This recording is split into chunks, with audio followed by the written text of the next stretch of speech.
apa yang mau kita omong. Bahkan kadang itu kita sudah baca berulang-ulang kali, tapi kita tidak mengerti. Nah, itu berarti kita harus lakukan apa? Kita datang berdoa, meminta pertolongan, pencerahan dari Roh Kudus, supaya Roh Kudus sendiri yang akan membimbing kita. Jadi Roh Kudus itu adalah pribadi Allah yang akan mengajar, membimbing, menghibur, dan menolong kita, umat Tuhan, menolong kita sebagai orang yang percaya. Jadi Roh Kudus itu adalah bagian dari Allah Tritunggal, Bapa, Anak, dan Roh Kudus. Yang kedua, kenapa adanya Roh Kudus? Jadi Roh Kudus itu diutus untuk menolong kita. Ya, tadi yang sudah Ibu jelaskan, sebelum Yesus naik ke surga, Yesus berjanji akan mengutus Roh Kudus sebagai penolong bagi para pengikutnya, bagi kita yang percaya kepada Tuhan Yesus. Jadi Roh Kudus membantu kita memahami tentang firman Tuhan, yang dimana kita membaca tapi kita tidak mengerti. Nah, disitulah peran Roh Kudus itu terjadi. Roh Kudus itu yang akan membimbing kita untuk kita memahami akan firman Allah tersebut. Dan ketika iman kita mulai goyah, ketika kita tidak lagi percaya kepada Tuhan, nah disitulah peran Roh Kudus itu terjadi juga. Jadi Roh Kudus yang akan menguatkan iman kita sebagai orang yang percaya. Jadi kalau kita sudah percaya kepada Tuhan, kita sudah dilahir barukan oleh Tuhan, maka kita itu tidak bisa dipisahkan lagi, atau kita itu tidak bisa diambil lagi oleh siapapun. Kita itu sudah menjadi milik kepunyaan Allah. Waktu kita sedih, nah itu Roh Kudus sebagai penghibur kita. Roh Kudus yang menghibur kita, menguatkan kita untuk bagaimana kita tidak lagi sedih. Ada ayat pendukung untuk kita di dalam Yohanes 14 ayat yang ke-16. Itu di situ firman Tuhan berkata, "Aku akan minta kepada Bapa, dan Ia akan memberikan kepadamu seorang penolong yang lain, supaya Ia menyertai kamu selama-lamanya." Yang ketiga adalah Roh Kudus memberi keberanian kepada murid-murid Yesus yang ada pada hari Pentakosta tersebut. Kita ini juga sebagai murid Yesus. Jadi sebelum menerima Roh Kudus, murid-murid Yesus itu sering merasa takut. Namun setelah mereka menerima Roh Kudus pada hari Pentakosta tersebut, mereka menjadi berani memberitakan Injil kepada banyak orang. Nah, Roh Kudus itu memberi kekuatan dan keberanian kepada mereka untuk mereka bersaksi tentang Yesus Kristus. Sedikit Ibu cerita, jadi waktu pertama kali kita penginjilan, belajar penginjilan di Malang, itu pertama kalinya kita turun lapangan sendiri. Setelah kita belajar 2 hari, terus kita turun untuk menginjil. Apa yang kita lakukan? Kita takut. Bagaimana padahal kita menginjilnya itu sesama orang Kristen, orang Katolik.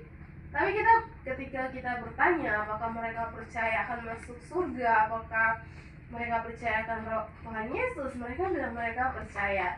Tapi mereka tidak percaya kalau mereka akan masuk surga. Nah, kenapa mereka?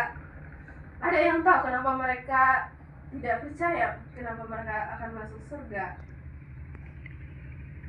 Karena mereka punya dosa. Oke, berarti dalam pikirannya Juliana juga berpikir bahwa kalau kita punya dosa, maka kita tidak akan bisa masuk ke dalam surga. Nah, itu sama seperti orang-orang yang waktu kita injil, mereka juga berkata bahwa kenapa mereka tidak bisa masuk surga, karena mereka masih punya dosa. Tetapi ketika kita sudah percaya kepada Yesus, itu tandanya kita tidak lagi melakukan dosa. Jadi semua dosa kita itu dilahir barukan. Jadi tidak ada lagi dosa. Jadi ketika orang yang percaya kepada Tuhan, maka dia tidak lagi melakukan dosa. Jadi kita akan masuk surga kalau kita percaya Tuhan dan kita mau bersaksi tentang Tuhan. Nah, jadi Roh Kudus itu sendiri yang akan memberikan kekuatan dan keberanian untuk kita bersaksi tentang Yesus. Jadi awalnya kita mau menginjil itu kita takut, tapi lama-lama kita berdoa dan kita berlatih, akhirnya kita jadi berani untuk kita menginjil. Dan puji Tuhannya, orang-orang yang kita injili itu mereka mengerti tentang bagaimana yang tadinya mereka mempunyai doktrin yang salah, mereka akhirnya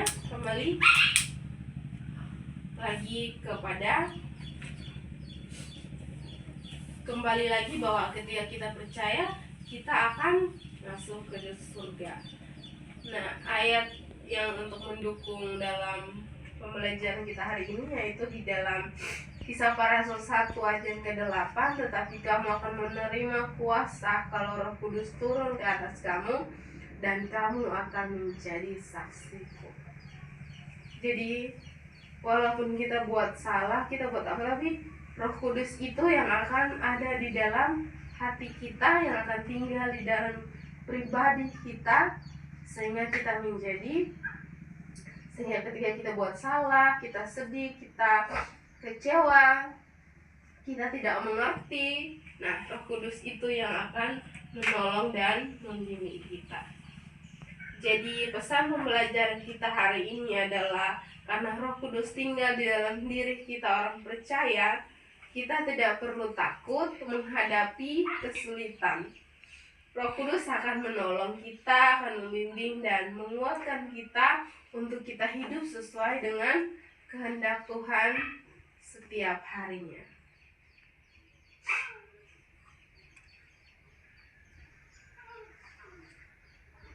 Sekarang kita akan diskusi. Nah, jadi sejauh dari yang Ibu sudah jelaskan,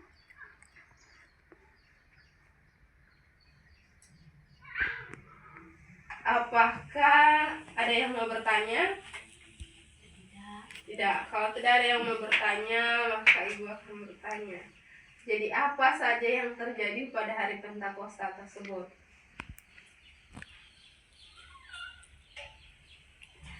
Oke, tadi sudah dijelaskan bahwa apa yang terjadi pada hari Pentakosta tersebut dan apa saja dampak yang terjadi bagi para murid tersebut. Tidak ada yang ingat? Oke, kalau tidak ada yang ingat, maka jadi yang terjadi pada hari Pentakosta itu adalah ada suara yang seperti angin keras, ada lidah-lidah seperti api, dan semua murid di situ dipenuhi oleh Roh Kudus. Jadi ketika kita sudah percaya, ketika kita menaruh hidup kita kepada Tuhan, maka Roh Kudus itu sendiri yang akan menolong dan membimbing kita. Sejauh ini sudah paham? Sudah. Oke, kalau sudah, kita akan mengakhiri kelas kita. Ibu harap semuanya pulang dan akan terus mengingat bahwa Roh Kudus ada di dalam hati kita, sehingga kita hidup dan dibenarkan oleh Tuhan Yesus. Mari kita berdoa. Bapa kami di surga, kami mengucap syukur untuk pembelajaran kami hari ini boleh berjalan dengan baik, di mana kami diingatkan lagi bahwa Roh Kudus itu akan tinggal tetap di dalam hati kita dan akan membimbing menolong kita untuk ketika kita melakukan kesalahan atau ketika kita tidak mengerti tentang apa yang akan kita jalani. Berkati anak-anak murid ini, biarlah mereka selalu tumbuh menjadi anak yang diberkati dan selalu tumbuh menjadi anak yang takut akan Tuhan. Kami pertaruhkan hidup kami ke dalam tangan kasih-Mu, hanya di dalam dan demi nama Tuhan Yesus kami berdoa. Amin. Terima kasih, Tuhan Yesus memberkati. Sampai jumpa besok. Shalom. Shalom.